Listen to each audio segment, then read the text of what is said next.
Assalamualaikum warahmatullahi wabarakatuh.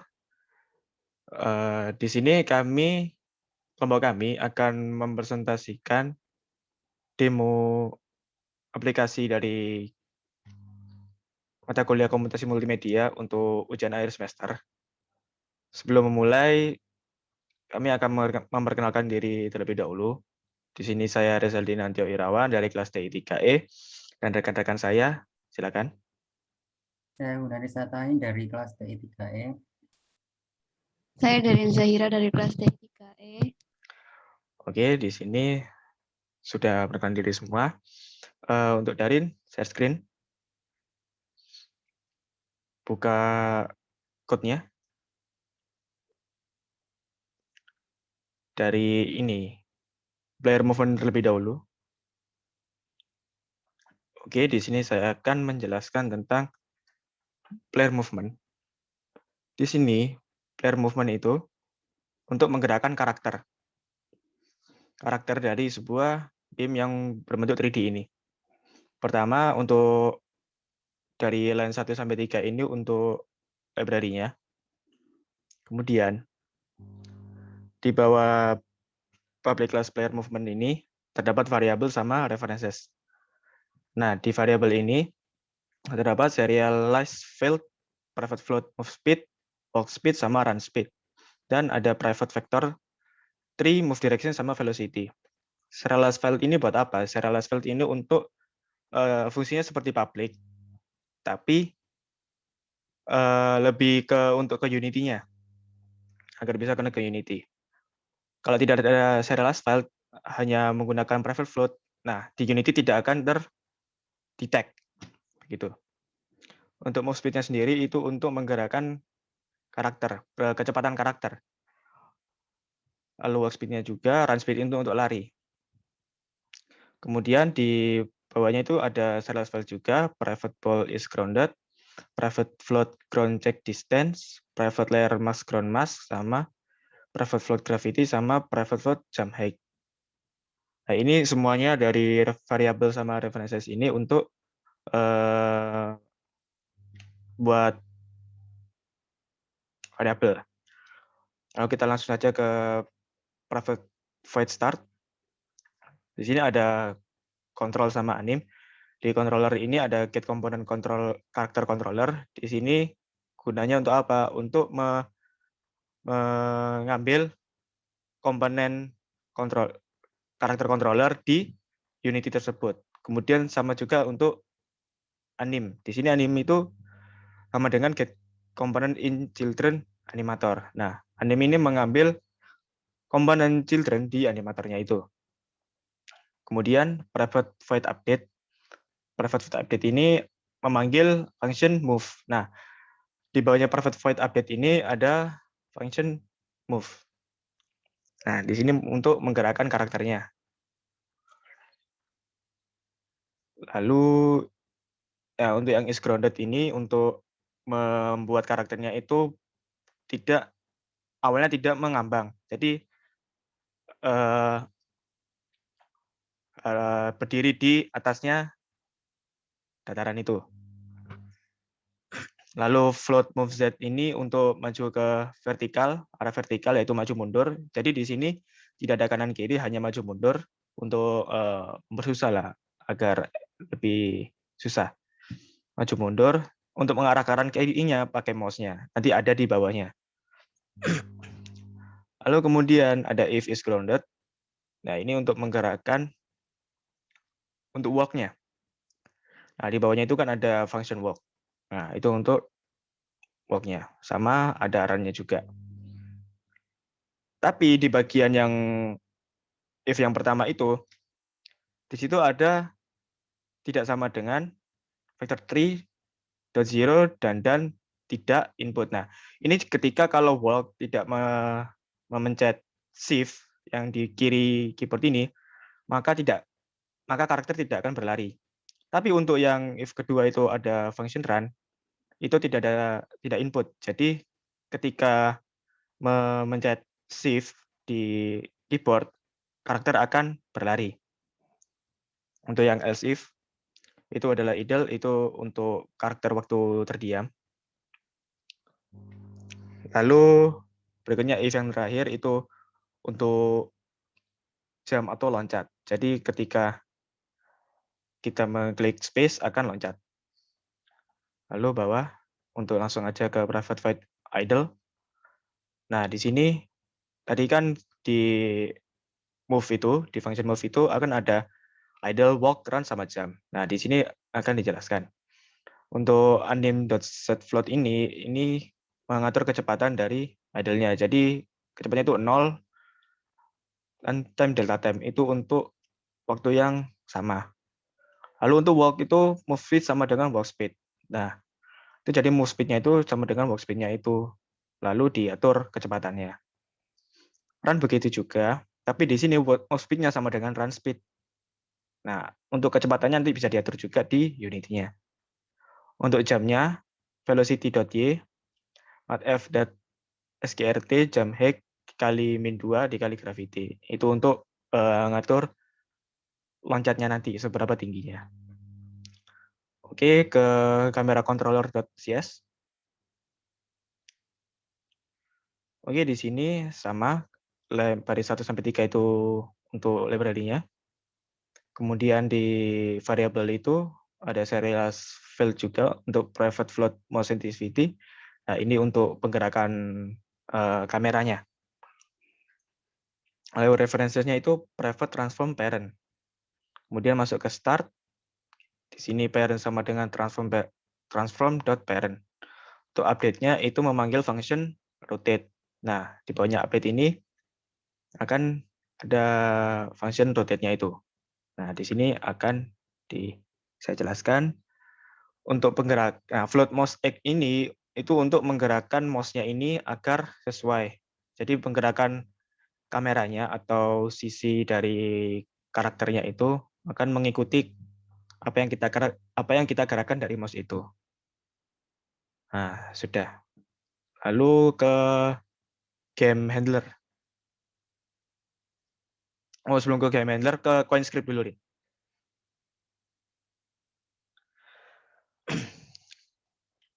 Nah, untuk di game handler ini, ini ada public game handler, jadi di CoinScript ini memanggil game handler itu. Lalu ada public audio clip, nanti di sini itu juga di game ini akan ada sound-nya juga nanti. Setelah itu di void start-nya, kita manggil game handler yang nanti akan di coding game handler itu. Lalu game object find ini berarti si codingan ini mencari objek yang bernama canvas yang nanti di komponennya itu game handler. Nah, itu untuk start-nya. Adminnya kosong. Lalu untuk on trigger enter-nya. Ini untuk ketika game ini mendekatkan ke koin, jika tabrakan dengan koin itu akan menghilang. Lalu akan menambah nanti di bagian pojok kiri atas untuk poinnya. Itu nanti ada di game handler. Buka game handler. Game handlerin. Nah, di sini. Tadi di CoinScript sudah dijelaskan untuk ada game handler. Nah, di sini game handlernya. Di game handler sendiri, di sini ada public text coin text sama public integer coin sama dengan 0. Nah, di sini di setting coin-nya itu sama dengan 0. Jadi awalnya itu 0. Nah, di update-nya coin text.text sama dengan ada teksnya ini coin titik 2 lalu coins. Nah, nanti itu coins yang sama dengan 0 ini masuk ke coins-nya sini. Nah, itu untuk saya. Mungkin selanjutnya dari Hunen. Bisa dilanjutkan. Ya, selanjutnya yaitu saya akan menjelaskan untuk yang lighting atau pencahayaan. Nah, pada proyek ini pencahayaan dikendalikan oleh komponen yang bernama directional light. Nah, pada komponen directional light ini terdapat script yang akan mengontrol pergerakan dari cahaya dari lighting ini, yaitu yang bernama rotate light. Pada file rotatelight.cs, yang pertama dari kelas rotate light kita membuat suatu variabel baru yang modifier-nya public, data type-nya float, nama variabel tersebut speed. Speed ini merupakan kecepatan dari pergerakan directional light tersebut, yang directional light script rotate light yang ditambahkan ke dalam game object directional light. Nah, speed ini kita inisialisasi value-nya dengan minus 0,5 float, yang berarti pergerakan dari cahaya tersebut berlawanan dengan arah jarum jam. Kemudian dalam kelas rotate light kita membuat suatu function baru namanya update. Nah, function update ini akan dieksekusi untuk setiap frame ketika game ini ketika scene dari game ini dijalankan. Nah, yang dieksekusi pada function update yaitu transform.rotate. Kalau kita lihat dari inspector, transform.rotate ini akan mengaplikasikan pergerakan sebesar sumbu Z pergerakan sebesar sumbu Z derajat terhadap sumbu Z, kemudian pergerakan sebesar sumbu X derajat sekitar sumbu X, kemudian pergerakan pada sumbu Y sebesar sumbu Y derajat pada sumbu Y. Kemudian dari function rotate ini menerima beberapa parameter. Yang pertama new vector tree, yaitu kita membuat suatu representasi vektor 3 dimensi. Parameter yang pertama yaitu sumbu X-nya 0, kemudian yang kedua sumbu Y-nya 1 float, kemudian yang sumbu Z yang ketiga yaitu 0. Maka direction light ini akan bergerak searah dengan sumbu X sebesar 1 dikali minus 0,5, kemudian dikali speednya yaitu minus 0,5 dikali time dot delta time. Time dot delta time ini akan menjalankan function update sebesar waktu dijalankannya game ini. Kemudian kemudian pada komponen direction light, kalau kita lihat pada Unity, terdapat komponen light, kita membuat type-nya directional.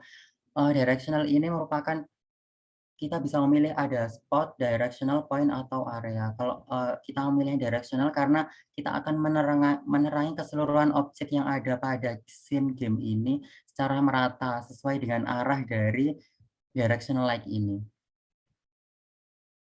Kemudian yang selanjutnya yaitu untuk ketika kondisi menang kalah. Kondisi menang kalah ini dikontrol oleh game handler main. Dari game handler main ini kita tambahkan skripnya di dalam hierarki untuk kanvas, kita tambahkan di dalam kanvas. Di dalam kanvas kita tambahkan skrip yang bernama game handler main. Nah, di dalam kelas game handler main ini kita mengambil status text. Status text ini merupakan nama dari komponen yang ada di dalam kanvas yang akan menampilkan informasi ketika player telah menabrak dari main atau dari jebakan, atau kita tampilkan dalam bentuk laba-laba, yaitu mainnya berupa jebakannya. Yang pertama, kita membuat suatu variabel baru, public text. Teks ini merupakan suatu teks yang ada di dalam kanvas. Kita beri nama teks tersebut pada hierarki view bernama status teks. Kemudian kita membuat suatu stringnya bernama status. Kita inisialisasi 0 karena kita ketika pertama kali game tersebut dilakukan play, belum menabrak dari main tersebut atau dari rintangan tersebut. Kemudian menjalankan function update. Nah, function update ini akan terus dijalankan untuk mengecek apakah karakter tersebut setiap satu frame, apakah karakter tersebut sudah menabrak dari laba-laba tersebut. Apabila sudah menabrak, maka ditampilkan status text.text sama dengan status. Maka dari komponen status text kita ambil untuk properti teksnya, kita isi dengan status. Nah, status ini dikirim dari file mainscript.cs. Mainscript.cs ini ditambahkan pada game object. Kalau kita lihat pada Unity, yaitu ditambahkan pada game object main. Di dalam main ini kan terdapat battle spider 01, 02. Nah, itu ditambahkan pada komponen battle spider tersebut. Nah, ketika suatu karakter menabrak dari battle spider tersebut, yaitu terjadi collision. Yang pertama saya akan menjelaskan dari script dari main script. Pertama kita membuat suatu variabel baru, game handler main. Variabel tersebut kita kasih nama GHM. Nah, ini untuk melakukan interaksi dengan file yang bernama game handler main. Nah, game handler main ini file yang ditambahkan di dalam kanvas, yaitu untuk menampilkan teks ketika game over.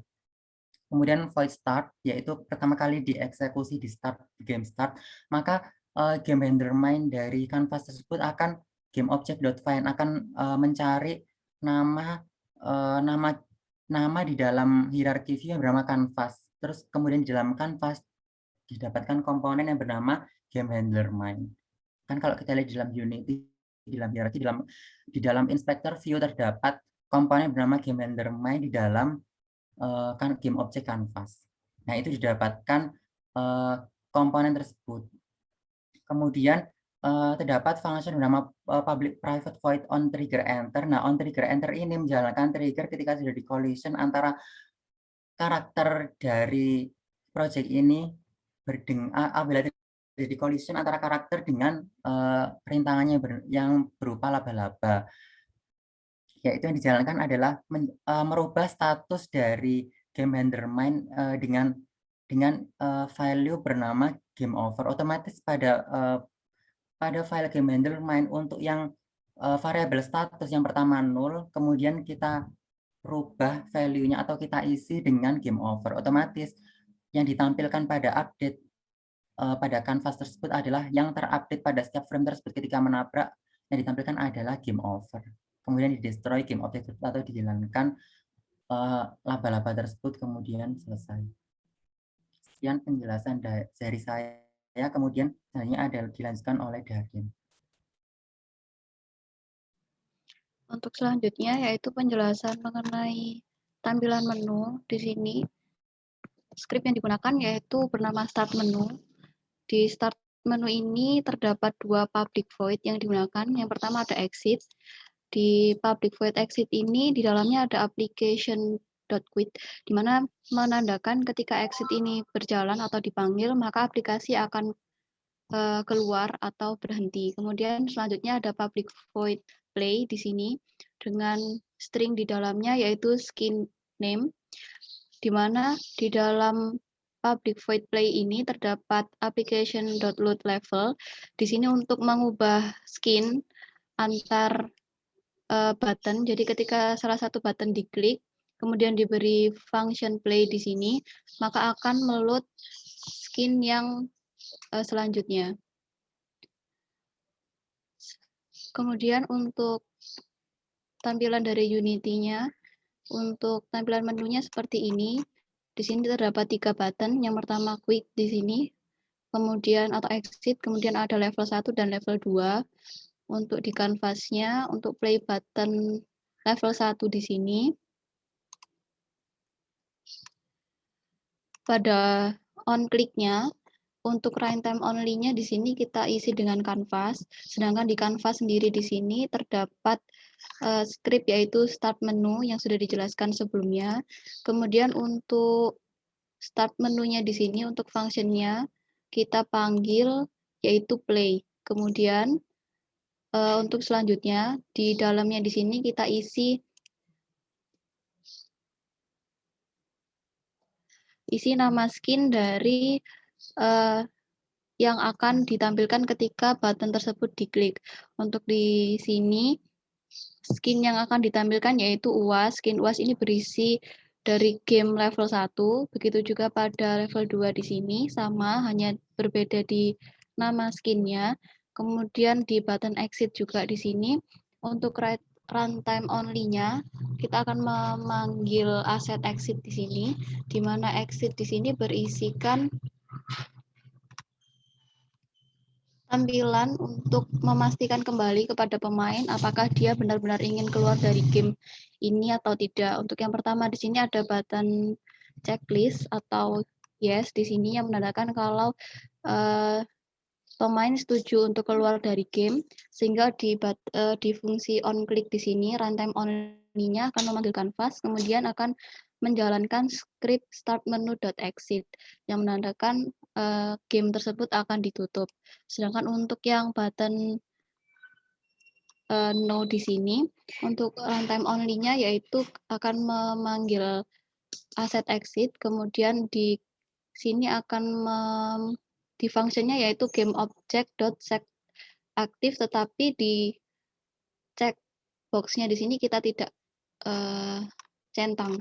Kemudian di bagian exit di sini sengaja kita nonaktifkan dan akan diaktifkan ketika button exit di sini diklik, sehingga di on klik di sini untuk runtime only-nya exit dan game object-nya set active dan dicentang. Untuk tampilan UAS-nya di sini mungkin bisa dijelaskan.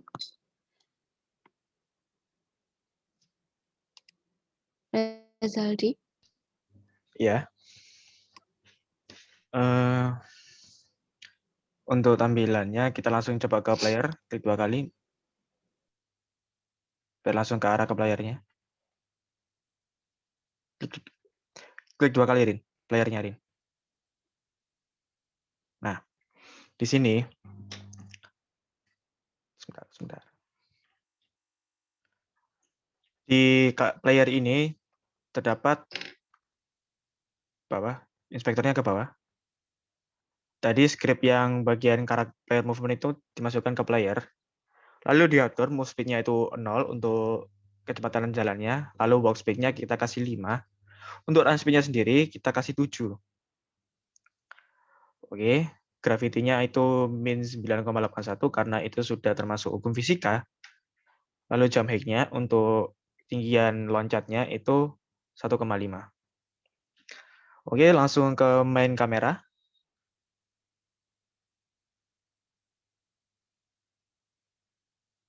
Nah, tadi sudah saya jelaskan untuk script kamera controller. Nah, di kamera controller ini kita masukkan ke main kamera. Lalu untuk motion sensitifnya kita masukkan 250 agar tidak terlalu cepat. Nah, di main kamera ini kita masukkan ke player agar nanti main kameranya itu mengikuti gerak dari playernya itu. Oke, setelah itu kita masuk coin ring. Buka. Enggak, dibuka lagi. Keluarin anaknya. Nah, ke koin 1, Rin. Nah, udah gini. Enggak, koin 1. Nah, itu. Oh. Nah, di koin ini, di sini itu di kapsul collidernya kita kasih is trigger agar bisa tersentuh, agar tidak nembus player waktu menyentuh koin ini. Kemudian tadi sudah saya jelaskan untuk koin script-nya. Koin script-nya itu di sini tadi itu ada game handler. Di sini akan mencari game handler tadi. Lalu ada coin sound. Nah, coin sound ini untuk ketika player menyentuh objek koin ini akan terdengar suara. Lalu setelah itu ke canvas read.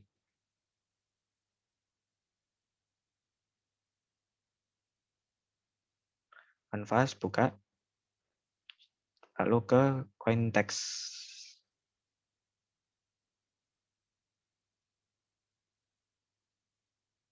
Nah, di coin text ini kita teksnya kasih saja koin 20.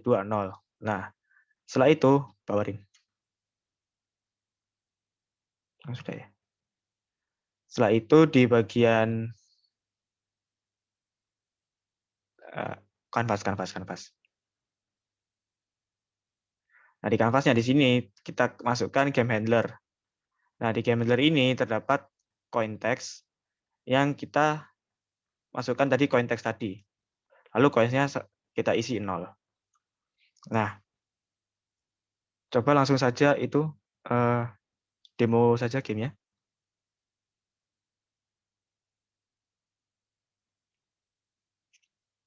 Ke start menu, Rin.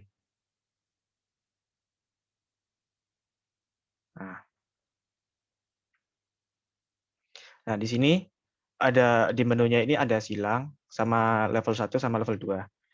Ketika kita masuk ke level 1,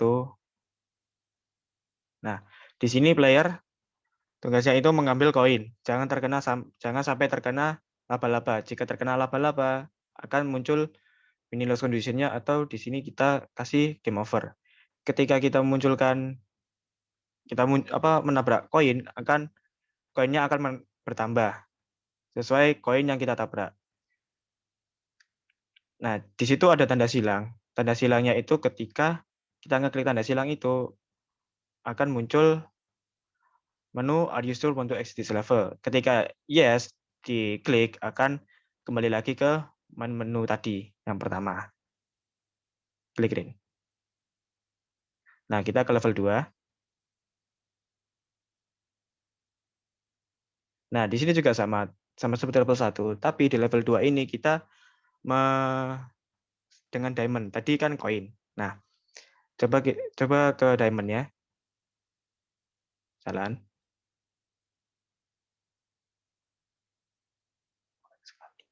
Nah, akan muncul. Nah, setelah itu kita ke laba-laba untuk memunculkan game over-nya.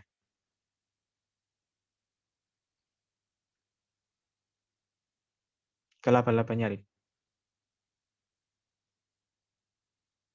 Nah, ketika kena laba-laba akan muncul kata game over tadi yang sudah dijelaskan sama Saudara Hunen. Nah, kita close saja. Nah, segitu saja dari kelompok kami. Mohon maaf jika ada salah kata atau kekurangan. Ya, sekian dari kelompok kami. Wassalamualaikum warahmatullahi wabarakatuh.